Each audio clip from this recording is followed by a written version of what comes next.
2021년 11월 18일이죠. 그러니까 코로나가 시작을 해서 거의 이제 끝나갈 무렵에 다가가는, 이때도 굉장히 코로나가 힘들 때였는데, 미국의 여론조사의 기관인 프린서치 센터라고 하는 곳에서 세계에서 가장 경제가 발전한 17개 나라의 1만 9천여 명에게 질문 하나 던졌습니다. 그게 뭐냐면, 인생을 의미 있게 하는 것은 무엇인가입니다. 인생을 의미 있게 하는 것, 당신에게 있어서 당신의 인생을 의미 있게 하는 것이 무엇인가에 대한 질문이었습니다. 이 기간이 코로나 기간이었다는 거 여러분 생각하시면 들으시면 될 것 같아요. 경제가 발전한 나라들이 삶에서 가장 비중을 두거나 혹은 가장 만족을 얻게 되는 근원이 무엇인가에 대한 질문이었습니다. 이 질문에 대해서 17개 나라가 14개의 나라가 17개 중 14개의 나라가 똑같은 대답을 했어요. 뭐라 했을까요, 여러분? 대답은 가족이었습니다. 가족이 가장 소중합니다 라고 이렇게 14개의 나라가 이야기를 했습니다. 그들은 어떤 가치보다, 물질적인 풍요보다 가족이 가장 중요했고 가장 우선된다라고 이렇게 대답을 했습니다. 14개의 나라에서 부모와 형제와 자녀와 손자 손녀들과 함께 보낸 이 시간이 정말 행복하고 가장 만족스럽다라고 얘기했습니다. 이 가족의 업적과 성취를 자랑스럽게 할 뿐 아니라 후손들에게 이것을 물려주고 싶은 마음이 그들에게 있었습니다. 그리고 그들에게 이 사명을 함께 나누어주고 싶은 것들을 보게 되었습니다. 그 중에서 호주와 뉴질랜드, 그리스, 미국과 같은 이 나라들은 절반 이상이 가족이야말로 삶을 풍요롭게 해준다라고 이렇게 대답을 했습니다. 여러분 이제 가보시면 알지만 이렇게 미국이나 뉴질랜드, 호주나 독일이나 이런 데 가보면 가정들마다 들어간 입구에다가 가족 사진들 쭉 이렇게 붙여 놓고 있는 걸 볼 수 있습니다. 그만큼 소중하다는 거죠. 그리고 제가 독일 가정에 방문했을 때는 선교사님들 사진들을 이렇게 붙여놓고 자손들이 함께 기도하는 것도 제가 보았습니다. 이 가정이 그만큼 중요하다는 거죠. 그러나 이 17개 나라 중에서 3개 나라는 다른 대답을 했습니다. 어딜까요, 여러분? 대만, 스페인, 한국입니다. 한국이 빠지면 안 되죠. 네, 요즘 한국은 안 좋은 거 1등을 너무 많이 하고 있어서 마음이 너무 아픕니다. 근데 오늘 제가 말씀을 나누면서 여러분들 들으시면 알지만 왜 우리나라가 이렇게 안 좋은 것에 1등을 하는지를 알 수 있습니다, 여러분. 우선 중국의 위협을 받고 있는 대만, 코로나와 함께 중국의 위협을 받고 있던 대만은 사회가 가장 중요하다라고 말했습니다. 사회 구성원이 중요하다. 그리고 이 코로나로 큰 역경을 겪고 있었던, 그때 굉장히 스페인이 어려웠거든요. 어려운 이 스페인은 뭐라고 말했냐면 건강이 중요합니다라고 대답을 했습니다. 그렇다면 한국은 뭐라고 대답을 했을까요, 여러분? 네, 표를 한번 볼까요? 네, 보이시나요? 네. 대한민국의 1위가 뭐죠, 여러분? 네, 풍족한 뭡니까? 풍요입니다. 물질이죠, 여러분. 네. 물질적인 풍요가 가장 중요하다라고 대답을 했습니다. 여러분도 그러신가요? 전 그러지 않기를 원합니다. 네. 물론 9개 나라들이, 이 위에 있는 9개 나라들이 상위 3위 안에 물질적인 풍요가 있다라고 분명히 말을 했습니다. 중요합니다, 이것은. 네. 있어야 되는 게 맞습니다. 그러나 물질적인 풍요를 가장 중요한 것으로 여긴 나라는 한국밖에 없었다는 거예요, 여러분. 물질적 풍요 다음에 가장 우선한 게 뭡니까? 건강이죠. 그 다음이 뭐예요? 가족입니다. 예. 물질, 건강, 가족이 3번째 순위였습니다. 아마 제가 볼 때 물질적인 부분이 좀 더 뭔가 더 있었으면 가족은 더 미래 갔을, 저 밑으로 갔을 겁니다. 예. 예. 포인트로 이렇게 세결했기 때문에 아마 그렇게 한 것 같아요. 전통적으로 우리나라는 여러분 유교 사상을 바탕으로 한 가정 중심의 문화를 가지고 있습니다. 그런데 최근 몇 년 동안 정치도 문제가 심각하고 경제도 심각하고 사회도 문제가 심각한 가운데 있습니다. 그리고 자꾸 나 중심에 살다 보니까 집값이 오르고 아파트값이 폭등을 하면서 사람들이 이 물질에 더 큰 관심을 갖게 되는 거죠.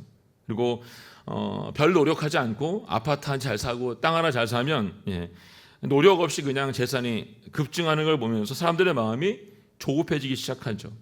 더 많은 관심이 그러니까 가족에 있는 것이 아니라 물질에 두고 있는 세상이 돼버리고 말았습니다. 이유를 말하려면 이거 말고도 찾을 수 있는 이유는 정말 많더라고 보니까요. 생각해 보면 한국은 역사상 지금처럼 국민들이 잘 먹고 잘 산 때가 없었습니다. 생각해 보세요, 여러분. 저희 어릴 때만 해도 여러분 이렇게 잘 먹을 수 없었습니다. 저희 어렸을 때 계란 후라이 하나 그 도시락에 넣어가져오면 정말 최고였죠, 여러분. 거기다 뭐 장조림이 하나 싸우면 애들이 막 뺏고 난리가 났었습니다. 저희 어렸을 때 그랬습니다. 근데 이렇게 풍요롭게 잘 먹고 잘 수 있는 데가 없었다는 거예요. 여러분도 한번 생각해 보세요. 오랜 시간 동안 외세의 침략 없이, 결국 70년이죠. 70년이라고 하는 시간 동안 외세의 침략 없이 조용하게 안정되게 산 적이 없었습니다, 여러분. 이런 나라가. 우리가 그런 경험이 없었어요. 70년 동안. 전쟁이 없잖아요, 여러분. 지금 우리나라는 전 세계 전쟁으로 힘들어하고 있는 사람들, 그들이 가장 바라는 게 뭘까요, 여러분? 안전과 평화죠.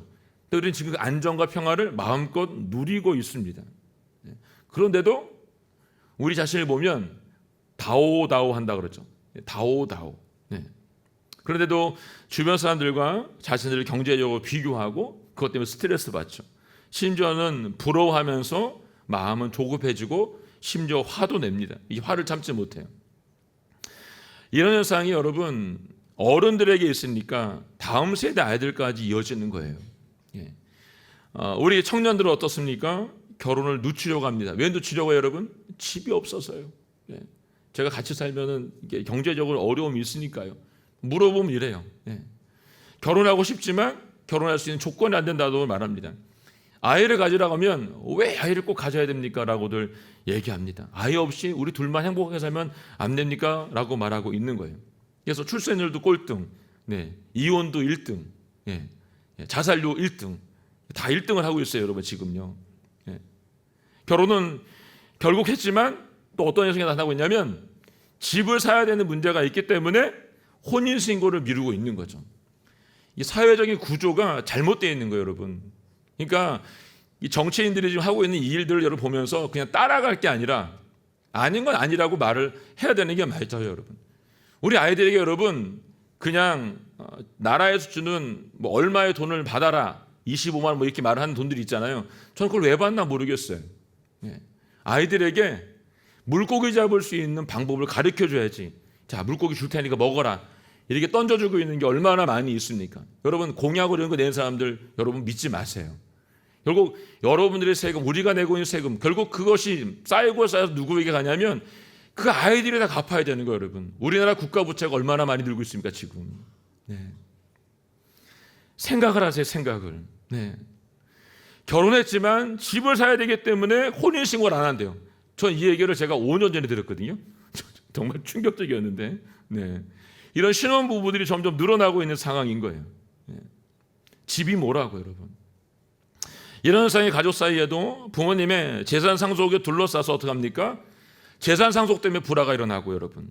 재판까지 가잖아요, 여러분. 그러다가 상속에 관한 이 형제 간의 화목과 또 안정이 해야 되는데 어떻게 합니까? 뺏고 뺏어야 되는 경쟁과 시기의 대상으로 서로 보고 있는 거죠, 여러분. 안타까운 건 여러분, 심지어 믿는 그리스도인들 사이에서도 이런 일이 일어나고 있다는 것이 현실이죠. 믿는 사람이 안 그렇다고? 아니요, 믿는 사람들도 있습니다, 여러분. 이게 현실이고 사실이에요, 여러분. 물질에 대한 우선순위는 결국 가족 구성원들이 하나 되게 하지 못하는 걸 만들고 있어요. 지금 우리가 나갔던 도표처럼 물질이 중요합니다 라고 생각하고 있는 이것이 되기 때문에 가족의 구성원을 이루는 것들이 점점 뒤로 물러나고 있는 거예요. 부모와 자녀 관계가 상속을 위한 관계로 변질되었고요. 부부 사이 역시 여러분 각각 재정의 능력을 서로 가지고 자기 주머니 차고 있는 거죠. 하나로 합치는 게 아니고 여러분. 제가 지난주에 어떤 연예인을 봤더니 그 연예인은 부인하고 그 재정을 따로 썼는데 아내에게가 미국 갔다 오는 길에 아이폰을 사다 줬더니 돈을 주더라는 거죠. 선물로 줬더니 남편이 아이폰 사다 선물로 줬더니 여보 130만 원 야, 이거 주는 거예요, 여러분. 이런 걸 방송을 하는 것도 참 저는 마음이 아팠어요, 보면서. 이런 일들이 자꾸 일어남으로 인해서 어떻게 합니까? 부부됨이 자꾸 약화되고 있는 걸 우리에게 알려주고 있는 거죠. 그럼 여러분, 하나님께 이런 가정을 기뻐하실까요? 전 안 기뻐할 것 같아요. 하나님께 이런 그리스도인들을 기뻐하실까요? 안 기뻐할 것 같아요, 여러분. 그러면 이렇게 세워진 나라를 기뻐할까요? 안 기뻐하겠죠, 여러분. 전부 다 노예예요, 다윗이. 하나님께서 아담을 만드신 창세기 2장을 보면 아담을 통해서 잠들게 하시고 갈비뼈를 빼서 하와를 만든 다음에 그녀를 아담의 누구로 줘요? 아내, 배비로 잡으시잖아요. 그리고 돕는 배필로 허락하시면서 그때 처음으로 가정을 이루게 하셨습니다. 이것이 우리가 알고 있는 모든 가정의 첫 시작입니다. 가정은 여러분 히브리 말로 메누카예요. 메누카. 이 메누카의 뜻은 뭐냐면 안식의 터전이라는 뜻을 가지고 있어요. 안식의 터전. 그러니까 이 가정은 한마디로 말하면 안식할 수 있는 장소가 되는 곳이 가정이에요. 여러분의 가정은 안식할 수 있는 장소입니까? 네? 아멘이신가요? 아멘이시 아닌가요? 네. 네. 우리의 영원한 안식은 물론 천국에 가야지만 누릴 수가 있습니다. 근데 하나님 우리에게 이 가정을 주신 것은 매일매일 이 가정 안에서 안식을 이루라고 이 가정을 주신 겁니다. 예. 여러분, 가정이 흔들리면 어떻게 될까요? 싸움이 일어나고 막 어렵고 힘들면 어떻게 될까요, 여러분? 그 안에 있는 가족 구성원들은 뛰쳐나가게 돼 있습니다, 여러분. 뛰쳐나가게. 엄마와 아빠가 두 기둥이 흔들리지 않고 버팀목이 잘 되어주고 있어야 되는데 이 기둥이 계속 흔들리고 있으면 이 안에 있는 아이들은 어떨까요? 예. 거기 있으면 죽는데 어떻게 이겠어요? 뛰쳐나가죠, 여러분. 제가 상담할 때 오래전인데 만났던 수원에 있는 그 집사님 부부는 거의 매일 태권도를 했습니다. 태권도, 격투기. 그랬더니 아들만 셋이었는데 아들 셋이 매일 가출했어요. 매일 가출. 집에 있지 않고 나가서 맨날 나쁜 짓 하고 다니고. 그래서 그 가정이 다시 회복되는데 오랜 시간이 걸리긴 했지만 그런 일도 있었습니다. 두 사람이 튼튼하게 서 있어야 되는데 서 있지 못하니까 어떻게 해요? 결국 안에 있는 것들이 흔들리게 된다는 겁니다.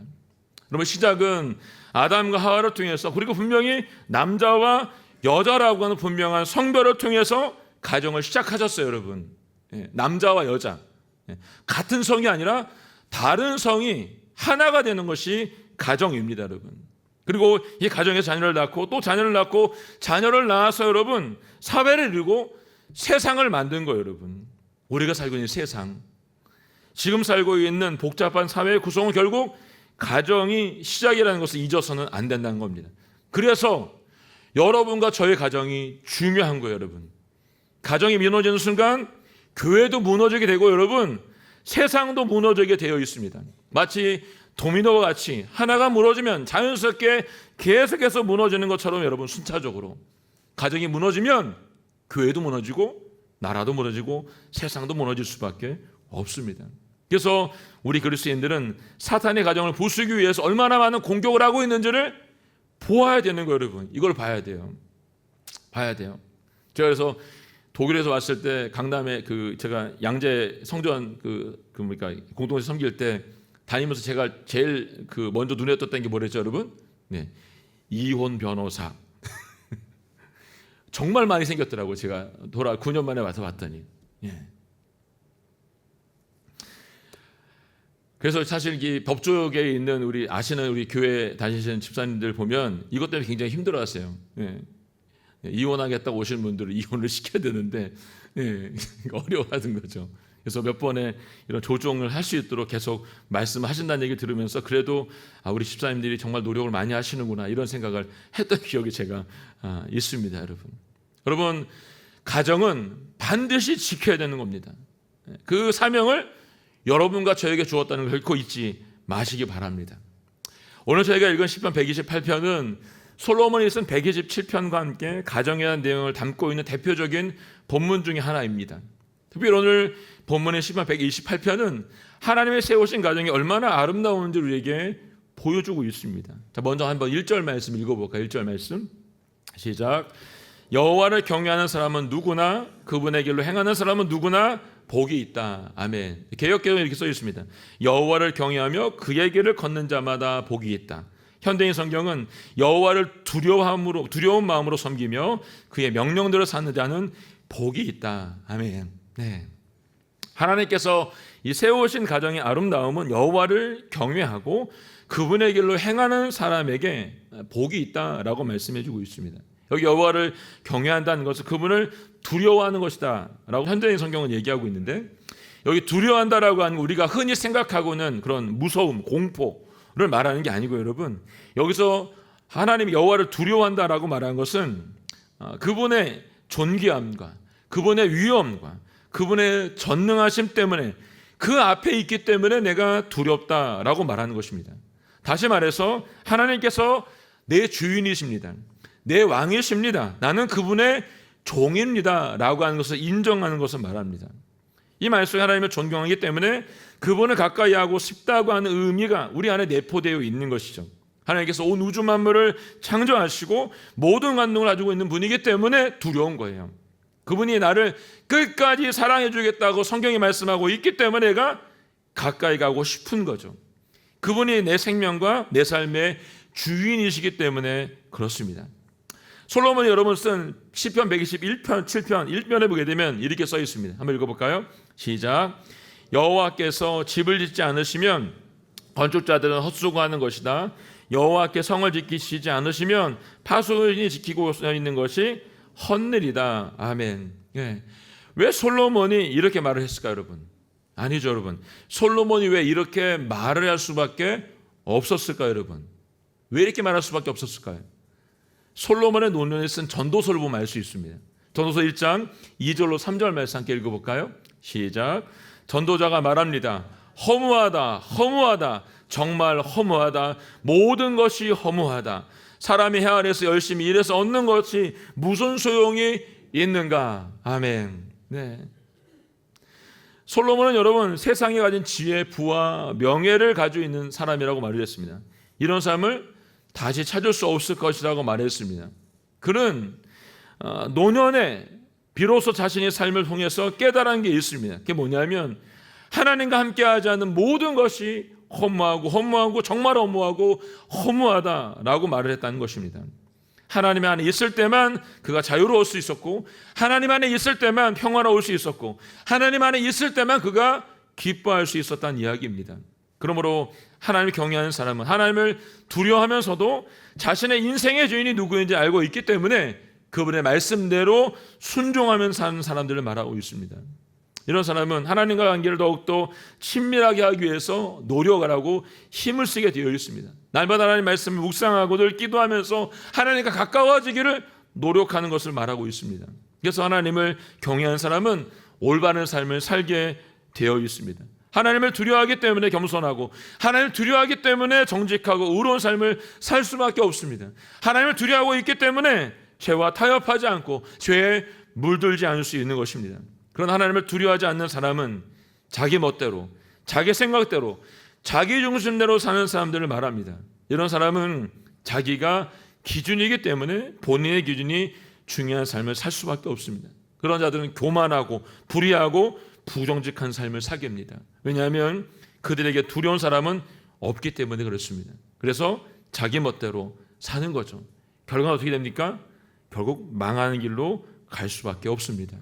오늘 보면 1절에서 여호와를 경외한 사람은 누구나, 그분의 길로 행한 사람은 누구나 복이 있다고 선포하신 것은 온 땅의 주인이신 하나님께 이런 사람들에게 복을 주시겠다라고 선포하고 있기 때문에 그렇습니다. 하나님 세우신 가정이 복을 받는 방법은 아주 단순합니다. 오늘 말씀하고 있습니다. 하나님을 경외하고 그분의 길로 행하는 자가 복을 받는다라고 말씀해 주고 있습니다.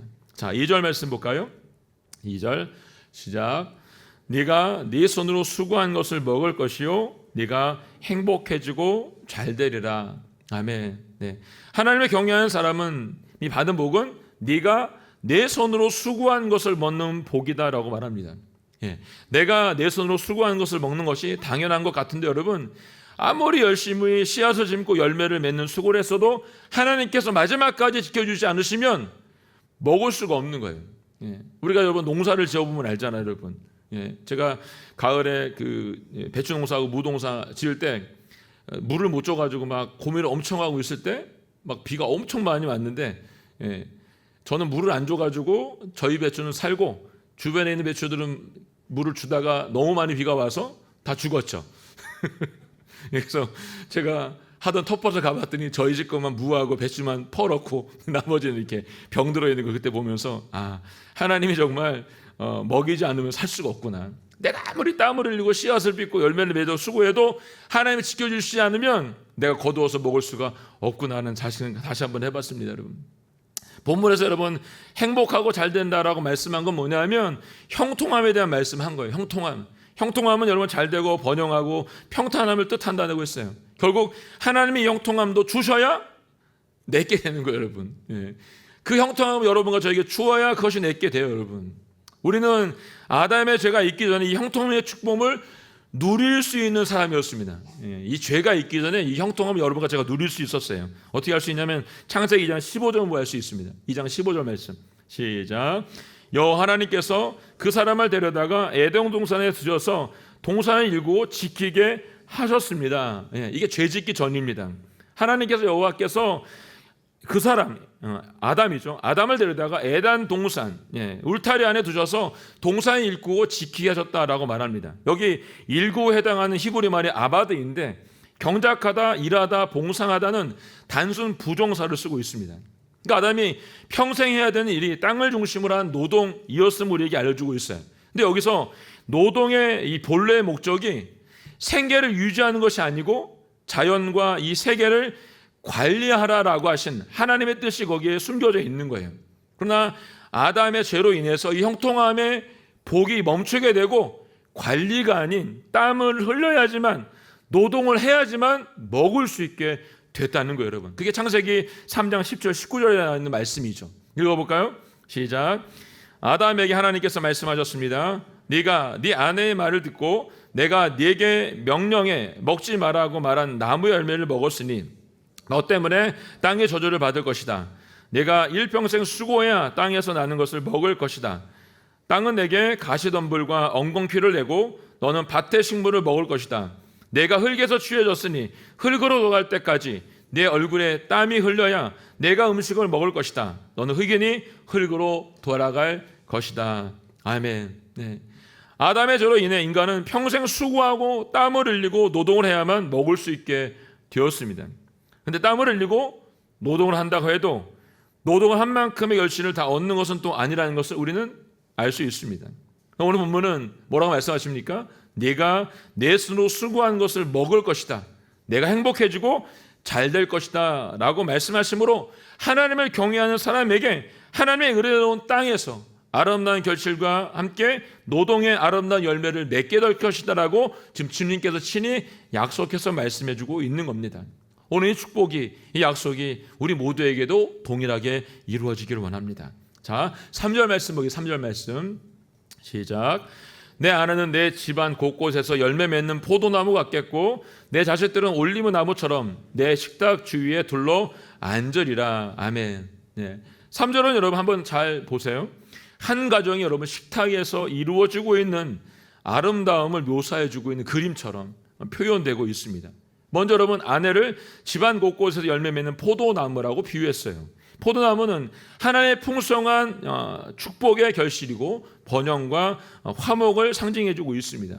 그리고 이 자녀들을 올리브 나무에 비유한 것은 이 올리브 나무의 신선함과 그 활력, 건강과 유쾌함과 장수를 상징해서 표현해주고 있습니다. 이처럼 이 포도나무의 열매가 많이 맺어서 이 복된 가정의 아내가 자녀를 많이 출산함으로 가정이 번성하고 살림이 커지고 하나님의 복을 받는 것을 이야기하고 있는 거죠.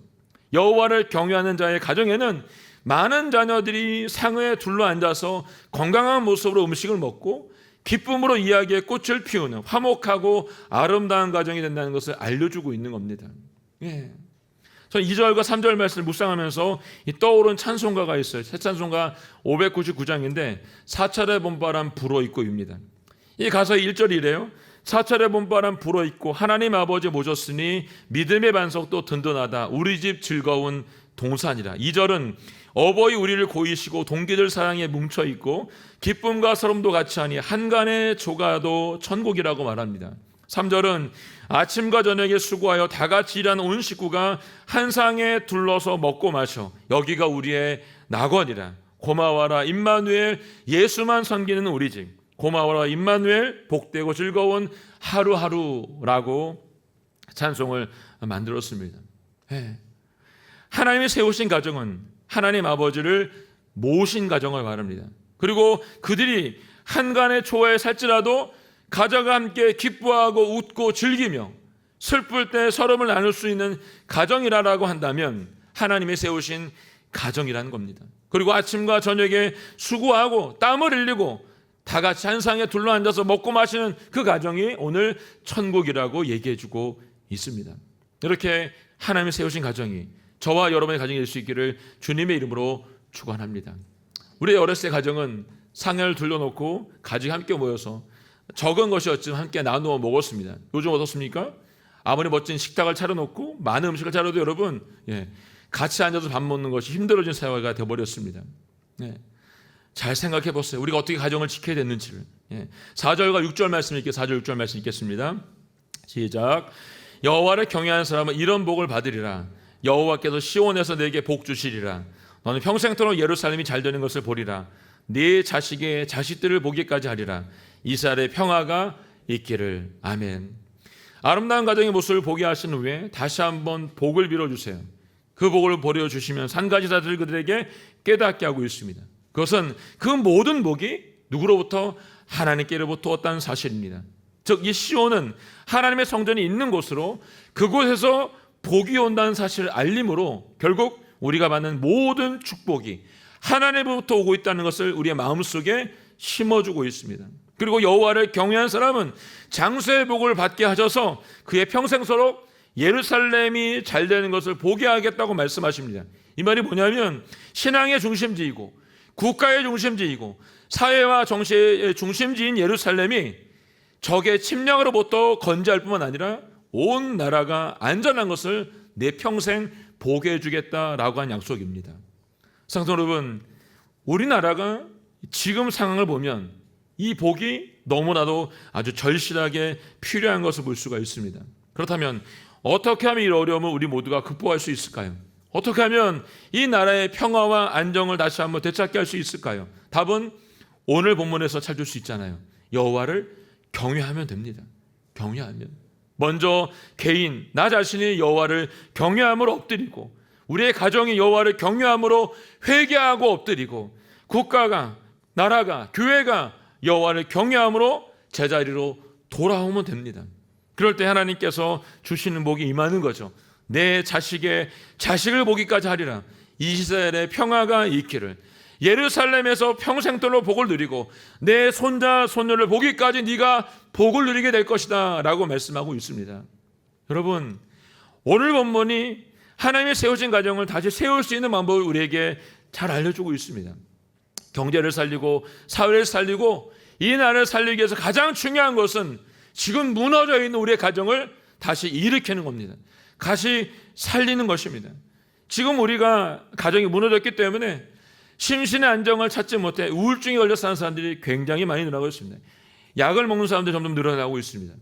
아이들은 자살 충동을 느끼고 자살하겠다는 생각을 가지고 있는 아이들도 점점 늘어나고 있습니다. 통계를 봤더니 무려 85%의 가정이 나는 불행을 하다라고 느낀다라고 통계를 만들었습니다. 나는 불행하다고 느낀 사람이 85%입니다, 여러분. 이 대한민국에 세상에서 가장 안정하고 가장 보호를 받아야 될 그것이 가정인데 그곳이 흔들리게 되니까 가장 불안하다고 얘기하고 있는 거죠. 여러분, 가정이 무너지면 모든 것이 무너질 수밖에 없습니다. 제가 처음에 말씀드렸던 것처럼 하나님이 세우신 이 가정은 하나님이 아름답게 지키시길 원하십니다. 사단이 어떤 공격을 할다 할지라도 여러분 지혜롭게 깨달아서 우리가 이 모든 것들을 물리칠 수 있기를 원합니다. 사단은 지금도 호신탄탄 우리의 가정을 부수기 위해서 파괴하기 위해서 다가오고 있습니다. 저는 여러분에게 말씀드리고 싶어요. 노하기를 더디하시고요. 남의 탓하는 것을 고만하시고요.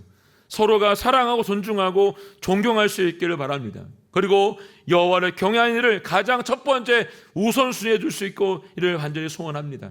5월 가정의 날을 맞이해서 다시 한번 우리의 가정에 무너진 곳이 어디인지를 발견할 수 있기를 원합니다. 그리고 다시 세우시기를 바랍니다. 싸움을 멈추시고요. 서로 화해하시고요. 용서를 미루지 마시고 용서를 구하고 용서를 해주시기 바랍니다. 이 일을 하나님이 가장 기뻐하신다는 것입니다. 오늘 이 일이 우리 가정 가운데, 여러분 가정 가운데 있기를 예수님의 이름으로 선포합니다. 오늘 가셔서 이 일을 가장 먼저 우리 가정에서부터 시작할 수 있기를 바랍니다.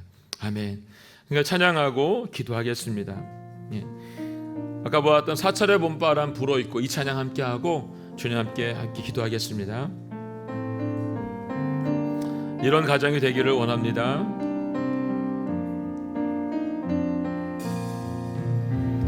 사철의 봄바람 불어있고 하나님 아버지 모셨으니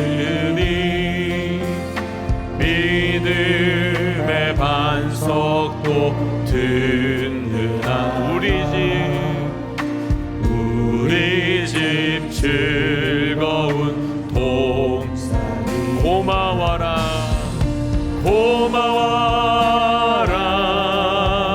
임마누엘 예술만 섬기는 우리 집 아멘 고마워라 임마누엘 복되고 즐거운 하루 어버이 우리를